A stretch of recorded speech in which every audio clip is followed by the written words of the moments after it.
Good morning student. Last class तक बेटा हमने चैप्टर नंबर 3 कंप्लीट कर लिया था और आज हम बेटा डिस्कस करेंगे chapter number 4 motion in plane. Third chapter में हमने मोशन इन स्ट्रेट लाइन मतलब 1D मोशन पढ़ा था। ओनली वन डायरेक्शन मोशन हो, या तो एक्स एक्स से मूव कर रहा हो पार्टिकल वाई एक्स में या फिर जेड एक्स में, या किसी particular direction north south east west में हो, तो उस टाइप के मोशन को बोला जाता है वन डायमेंशनल मोशन। ठीक, इस चैप्टर में हम बात करेंगे 2 डायमेंशनल मोशन और 3 डायमेंशनल मोशन। वैसे आपका 2D मोशन ही है सिलेबस में, 3D मोशन नहीं है। 2 डायमेंशनल मोशन में हम कुछ एग्जांपल या उसके कुछ एग्जांपल हम सॉल्व करेंगे। जैसे प्रोजेक्टाइल मोशन इसी चैप्टर में पढ़ा जाएगा, सर्कुलर मोशन भी इसी चैप्टर में होगा। तो प्रोजेक्टाइल मोशन और सर्कुलर मोशन दोनों 2D मोशन के एग्जांपल है। या मोशन इन प्लेन, प्लेन के अंदर ही मोशन होता है, ठीक है ना। जैसे हम प्रोजेक्टाइल मोशन की बात करें या सर्कुलर मोशन की बात करें तो वो 2D मोशन होता है, 2 डायमेंशनल मोशन। ठीक है, तो सबसे पहले आज हम इसमें स्टार्टिंग का जो है वो हम डिस्कस कर चुके वेक्टर। इसमें जो वेक्टर टॉपिक है, बुक के अंदर वेक्टर लिखा हुआ चैप्टर नंबर 4 में, और वेक्टर के बारे में पूरा बताया हुआ। सबसे पहले टाइप्स ऑफ वेक्टर, ठीक है ना, वेक्टर और स्केलर में डिफरेंस, टाइप्स ऑफ वेक्टर, उसके बाद में combination of vector using graphical method और मैथमेटिकल मेथड, वो भी हम डिस्कस कर चुके हैं वीडियो लेक्चर में स्टार्टिंग वालों में। 0 चैप्टर में आप जाके देखना बेटा, पूरा डिस्कस किया हुआ वेक्टर। उसके बाद रिजोल्यूशन ऑफ वेक्टर भी हमने डिस्कस कर लिया था, वो बुक में है सारा, आपका क्वेश्चंस भी है उसके, आप डिस्कस करना। उसके बाद वेक्टर प्रोडक्ट, स्केलर प्रोडक्ट और वेक्टर प्रोडक्ट, वो भी हमने अच्छे से डिस्कस कर लिया था। और उसके बाद एक टॉपिक और था position vector and displacement vector, शायद वो भी हमारा डिस्कस किया हुआ है, वो तो अभी इसमें 2D में आपका क्लियर हो जाएगा। ठीक है, तो वेक्टर जो टॉपिक था वो 0 चैप्टर में एज इट इज जो बुक में दिया हुआ सारा डिस्कस किया हुआ, कोई दिक्कत नहीं है उसमें। हमने काफी क्वेश्चंस भी सॉल्व किए हुए, तो वेक्टर में दिक्कत नहीं आएगी। और वेक्टर के बाद जो पहला टॉपिक है आपका चैप्टर नंबर 4 में, वो है motion of particle in 2D, 2 dimensional motion. इसको हम 2 डायमेंशनल मोशन बोलेंगे। और 2D में जब पार्टिकल का मोशन होता है वो मोशन इन प्लेन ही है, उसको मोशन इन प्लेन बोलते हैं। तो अपन एक पार्टिकल की बात करेंगे जो 2D में मूव कर रहा होगा। तो 2D के लिए अपन XY प्लेन की बात कर लेते हैं। 2D मोशन के लिए अपन या तो XY प्लेन में पार्टिकल को मोशन करेंगे, पार्टिकल मूव कर रहा होगा, या YZ प्लेन में या फिर ZX प्लेन में। अपने पास 3 ही प्लेन होते हैं, XY प्लेन, YZ प्लेन और ZX प्लेन। मैंने इसको X एक्सिस कंसीडर किया, इसको Y एक्सिस कंसीडर किया। ये आपका ओरिजिन होता है बेटा, यहाँ पे आपका क्या होता है ओरिजिन। मैं बोलूं कि सपोज एक पार्टिकल P यहाँ था initially, instant T equals to T1 instant पे पार्टिकल P पे था, XY प्लेन में मोशन में है, या बोले कि यहाँ पे पहले वो रुका हुआ था, तो P के जो कोऑर्डिनेट है मैं बोलूं कि x1, y1, मतलब x एक्स में उसकी डिस्टेंस जो है वो x1 है और y एक्स में उसकी y एक्स से जो डिस्टेंस है वो y1। ठीक है ना, ये कोऑर्डिनेट की बात करें। और अगर इसकी पोजीशन की बात करें तो वो r1 वेक्टर है, इसको r1 वेक्टर से डिनोट किया। सबसे पहला टॉपिक आया पोजीशन वेक्टर, सबसे पहला कॉन्सेप्ट आया पोजीशन वेक्टर देखते हैं। तो मैं बात करूं position vector, POSITIO, position vector आपका डिस्कस किया हुआ है। और मैंने समझाया बेटा कि अगर किसी पार्टिकल की पोजीशन बतानी है कि वो ओरिजिन से कितने डिस्टेंस पे, या मैं बोलो x एक्स में कितनी डिस्टेंस ट्रैवल कर चुका है या y एक्स में कितने डिस्टेंस ट्रैवल कर चुका, वो उसकी पोजीशन से पता चलेगा। ठीक है, कि ओरिजिन से कितनी डिस्प्लेसमेंट है उसकी, वही उसकी पोजीशन होती है। तो मैं बोलूं कि position vector 8t equals to T1 time interval पे, इंस्टेंट या T1 पे when particle is at point P, when particle is at point P, then position vector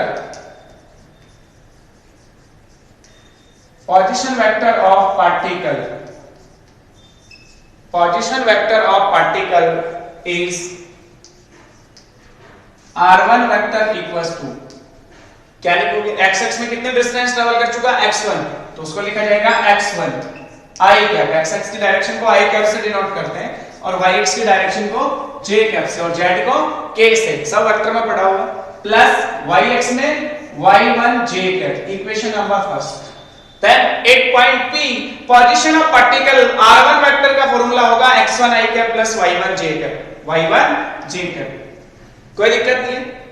instant T2 पे second case, at instant 8 time t equals to t2 interval पे particle suppose p से q पे आ गया, कुछ instant motion में है, particle move करता करता हुआ सपोज q पॉइंट पे पहुंच गया, यहां पे q पॉइंट लिया हुआ है जिसकी पोजीशन में बोलूं r2 वेक्टर है, इसकी पोजीशन क्या है r2 वेक्टर, q पे आते ही उसकी पोजीशन चेंज होगी, x एक्स में उसका डिस्प्लेसमेंट या x एक्स में उसने डिस्टेंस ट्रेवल कर ली x2 और y एक्स में उसने डिस्टेंस ट्रेवल कर ली y2, मतलब y में कम हुई, y में नीचे आ रहा है, q के कोऑर्डिनेट हो गए x2, y2, और अब मैं आपसे पूछूं position vector instant t2, t1 पे यहां था, t2 पे q पे आ गया, ये आपका डिस्प्लेसमेंट होगा जिसको हमें कैलकुलेट करना है, t2 when particle is 8 point q, when particle is 8 point q, ठीक है ना, मूव करता हुआ p से q पे आ गया, then position vector of particle is r2 vector equals to x2 I cap plus y2 j cap। जब q पे आ गया तो मैंने कोऑर्डिनेट लिखे x2 y2, x एक्स में डिस्प्लेसमेंट है x2, y एक्स में डिस्प्लेसमेंट y2, तो उसको लिखा जाएगा x2 I cap plus y2 j cap, equation number 2, r2 vector equals to x2 I cap plus y2 j cap.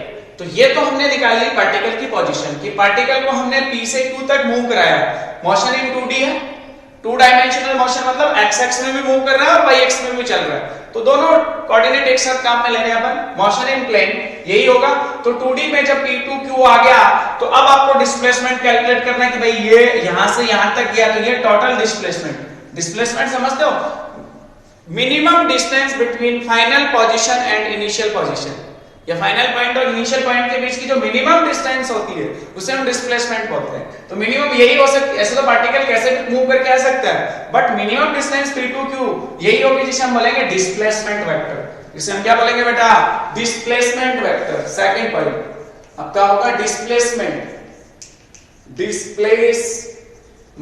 Vector.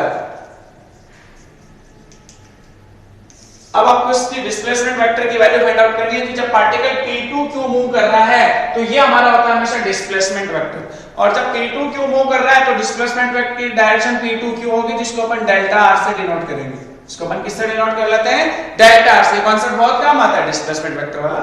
अब देखो triangle OPQ जो है, ट्रायंगल OPQ, इसमें आपको ट्रायंगल लॉ यूज करना है, using triangle law in triangle OPQ, ऐसा लिखो यूजिंग ट्रायंगल लॉ, वेक्टर में पढ़ा है, जाओ पीछे, triangle law in triangle OPQ, in triangle OPQ, इसमें ट्रायंगल लॉ देखो, ट्रायंगल लॉ कहता है कि ट्रायंगल की दो साइड दो वेक्टर को सेम ऑर्डर में रिप्रेजेंट करें तो तीसरी साइड ऑपोजिट ऑर्डर में उन दोनों का सम होती है, तो ध्यान से देखो ये वाली साइड और ये वाली साइड सेम ऑर्डर में, इसमें एरो ऊपर की तरफ, इसमें एरो आगे की तरफ, और ये वाला एरो जो है ना ऑपोजिट डायरेक्शन में, तो इन दोनों का ऑर्डर सेम हुआ तो इन दोनों का सम इसके इक्वल होना चाहिए, means r1 vector plus delta r vector equals to r2 vector, यही होना चाहिए फॉर्मूला।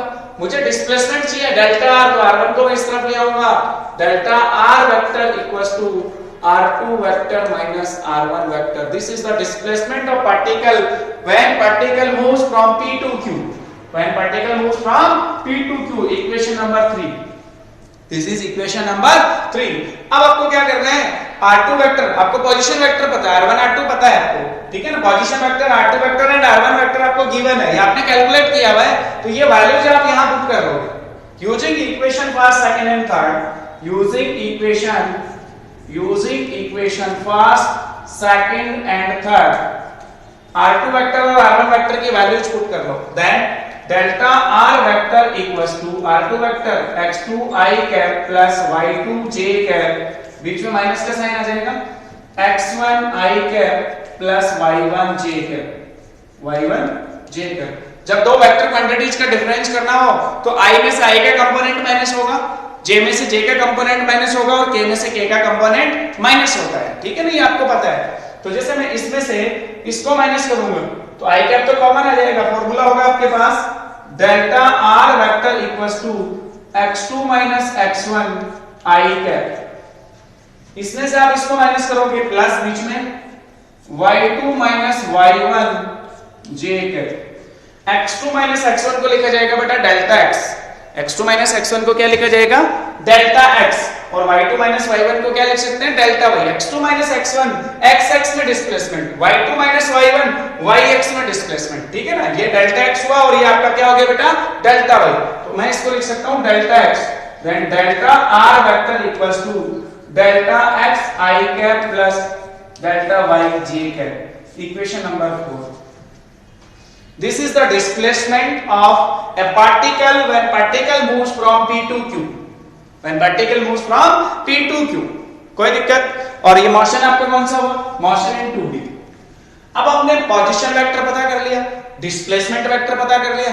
मैं पूछूं एवरेज वेलोसिटी और इंस्टेंटेनियस वेलोसिटी भी पता कर लेते हैं कि पार्टिकल की एवरेज वेलोसिटी और इंस्टेंटेनियस वेलोसिटी क्या होगी, वो भी हमें कैलकुलेट करनी है। तो नेक्स्ट आपका टॉपिक हुआ इसमें एवरेज एंड इंस्टेंटेनियस वेलोसिटी। पहले हम एवरेज वेलोसिटी निकाल लेंगे, उसके बाद हम इंस्टेंटेनियस वेलोसिटी कैलकुलेट कर लेंगे, और उसके बाद वेलोसिटी जब कैलकुलेट कर लोगे तो आपको एक्सेलरेशन कैलकुलेट करना होगा।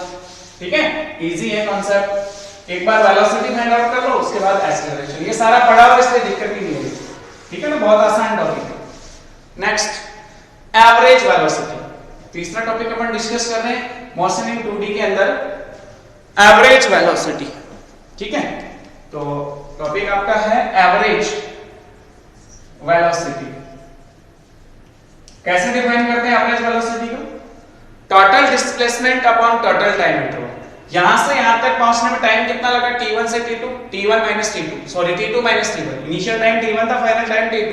तो आपका टाइम इंटरवल जो है वो डेल्टा t कितना हुआ बेटा t2 माइनस t1। उसको हम डेल्टा t भी लिखेंगे या फिर t2 माइनस t1 उसकी वैल्यू होगी।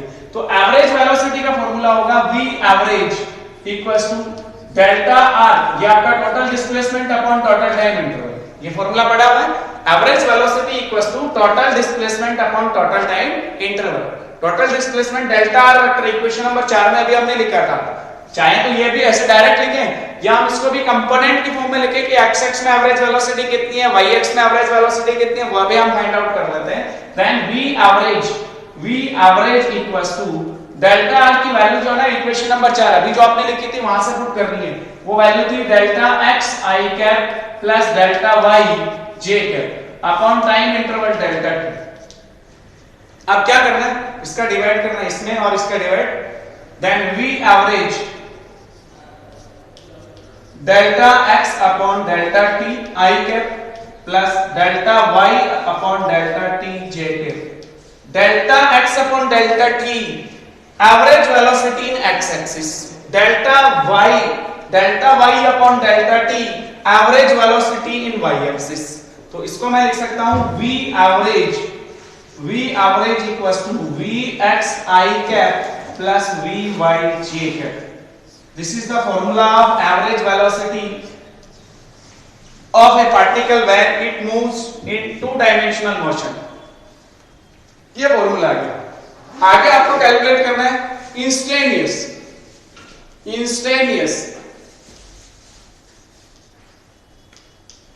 वेलोसिटी। इंस्टेंटेनियस वेलोसिटी निकालने किसी इंस्टेंट t पे, तो आप इस टाइम इंटरवल को क्या करते जाते हो, मिनिमाइज। डेल्टा t को आप मिनिमाइज करते जाते हो। फॉर्मूला क्या होना चाहिए इंस्टेंटेनियस वेलोसिटी का? v instantaneous equals to limit delta t tends to 0, limit delta t tends to 0 delta r upon delta t। जो आपने वैल्यू कैलकुलेट करी है delta r upon delta t average velocity, उसका limit use कर लो। Limit delta t tends to 0 put करके उसको solve कर सकते हैं। अब देखो डेल्टा r की वैल्यू आपने इक्वेशन नंबर 4 से वही पुट करनी है पहले वाली। तो v instantaneous equals to limit delta t tends to 0, delta r को लिखोगे delta x upon delta t, divide करते जाते हैं i cap plus delta y upon delta t j cap. अब इस limit delta t tends to 0 को आप अंदर मल्टीप्लाई करो इसके साथ भी और इसके साथ भी, तो दोनों की इंस्टेंटेनियस वेलोसिटी आ जाएगी x एक्स में भी और y एक्स में भी। इसको लिखा जाता है बेटा limit delta t tends to 0 delta x upon delta t I cap plus limit delta t tends to 0 delta y upon delta t j cap. इसको लिखेंगे dx और dt v vector equal to यहां का क्या बन गया dx over dt I cap plus dy over dt j cap. Limit delta t tends to 0 delta x upon delta t जो average velocity है उसका अगर मैं लिमिट लगा के इस तरह से लिखता हूं तो वो इंस्टेंटेनियस वेलोसिटी होती है dx ओवर dt जिसको मैं पुट कर सकता हूं vx। देन आपके पास फार्मूला आ गया v equals to vx I cap plus vy j cap. This is the formula of instantaneous velocity of a particle when it moves in two dimensional motion। Clear है? अब मैं इसका magnitude और direction find out करना चाहूंगा। Magnitude and direction in 2D। अगर velocity की magnitude और डायरेक्शन फाइंड आउट करें अपन तो उसके लिए देखो ध्यान से, चाहे आप इंस्टेंटेनियस के लिए सॉल्व करो चाहे एवरेज के लिए सॉल्व करो। कैसे देखो, अगर मैं बोलूं कि इसका रिजल्टिंग वेलोसिटी v है तो vx x में कंपोनेंट वेलोसिटी का और vy yx में, तो vy इधर ले लिया और vx इधर ले लिया और जो इंस्टेंटेनियस वेलोसिटी इन दोनों का रिजल्टिंग वेलोसिटी है वो भी इस डायरेक्शन x एक्स से थीटा एंगल पे। उसके बाद ध्यान से देखो, मुझे v सॉल्व करना है, x component vx y component vy। तो इसका मैग्नीट्यूड क्या होगा, magnitude of v vector equals to under root of x के कंपोनेंट का स्क्वायर प्लस y के कंपोनेंट का स्क्वायर। मैग्नीट्यूड तो इस तरह से सॉल्व कर लेते हैं।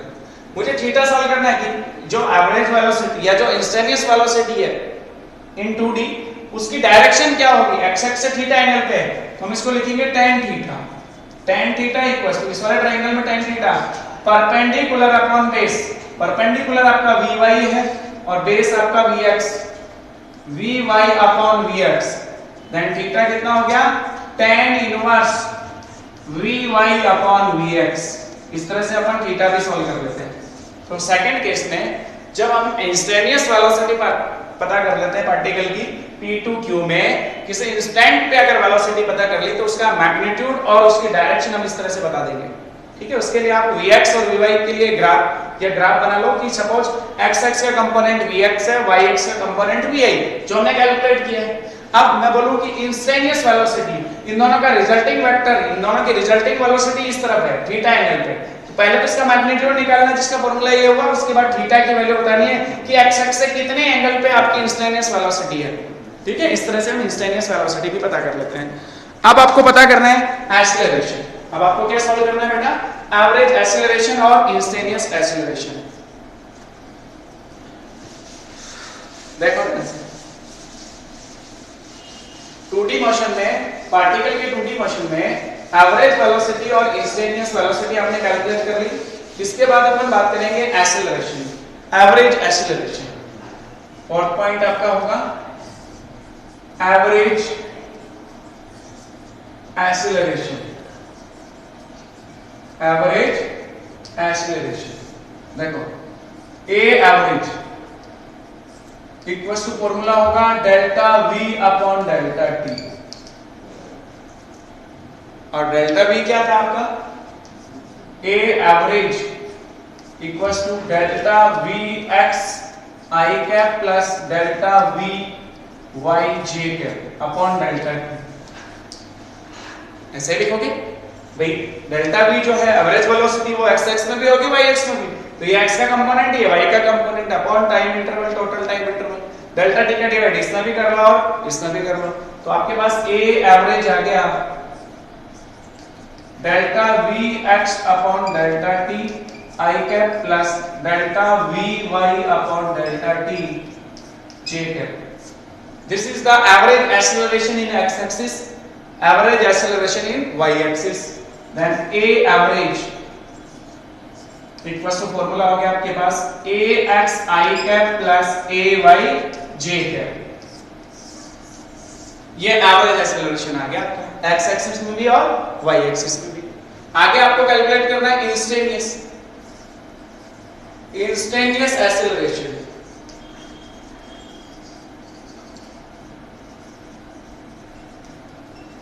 क्या करना होगा इंस्टेंट पे कैलकुलेट करने के लिए, A instantaneous equals to limit delta t tends to 0, time interval को कम करते जाओ और जो एवरेज एक्सीलरेशन निकालना delta v upon delta t,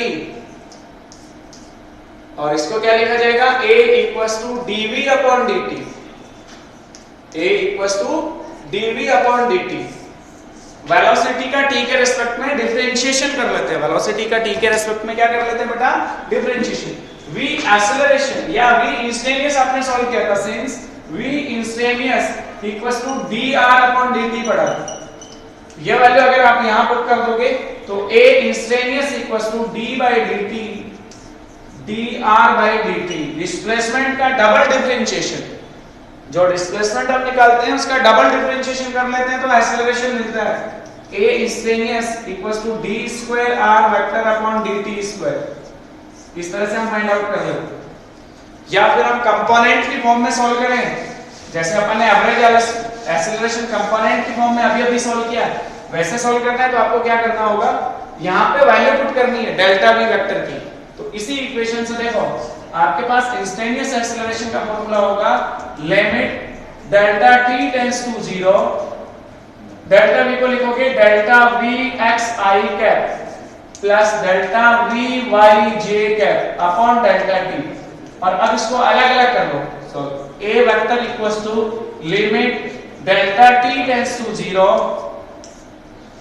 delta t का इसमें डिवाइड करके इस टर्म को अलग करो, delta v x upon delta t i cap plus limit delta t tends to 0 delta v y upon delta t j cap. ठीक है ना, ये x x में इंस्टेंटेनियस एक्सीलरेशन होगा और ये y x में, और इसको लिखा जाएगा बेटा dv x upon dt i cap plus dv y upon dt j cap. मैं चाहूं तो इसको ax लिख सकता हूं, ax i cap plus ay j cap. This is the instantaneous acceleration of particles, ax i cap plus ay j cap, ये x में component, ये y में। मैग्नीट्यूड लिखना हो a वेक्टर का, magnitude of a vector under root of ax square plus ay square, i के component का square plus j के कंपोनेंट का स्क्वायर। थीटा लिखना हो, theta equals to tan inverse ay upon ax, जैसे वेलोसिटी के लिए किया था ना ग्राफ बना के, वैसे इसके लिए सॉल्व कर लेंगे। इस तरह से मोशन इन 2D बेटा, जब मोशन इन प्लेन करेंगे तो मोशन इन 2D इंपॉर्टेंट है, जिसमें अपन एक पार्टिकल का मोशन बताया आज हमने। जो एग्जांपल है प्रोजेक्टाइल मोशन और सर्कुलर मोशन वो अपन नेक्स्ट क्लास में डिस्कस करेंगे। आज के लिए इतना ही काफी, थैंक यू।